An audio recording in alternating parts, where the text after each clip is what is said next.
सांगलीत तरुणाचा निर्घृण खून केल्याचे उघडकीस. मृतदेह बॅरलमध्ये कोंबून विहिरीत फेकण्यात आला. सांगलीमध्ये खून झालेल्या दलित महासंघाचे जिल्हाध्यक्ष उत्तम मोहिते यांच्या एका साथीदाराचा निर्घृण खून करण्यात आल्याचे उघडकीस आले आहे.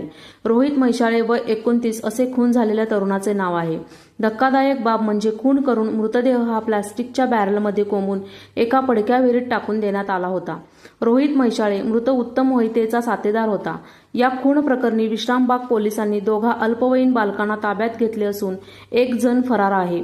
रोहितचे अपहरण करून त्याचा खून करण्यात आला आहे. मात्र हा खून नेमके कोणत्या कारणातून झाला हे अद्याप स्पष्ट नसून अधिक तपास सुरू असल्याची माहिती पोलिसांनी दिली आहे. 26 फेब्रुवारी रोजी रोहित यांचे अपहरण झालं होतं आणि त्यांच्या मागे लागलेल्या संशयित आरोपींचे सीसीटीव्ही फुटेज देखील आता समोर आले आहे.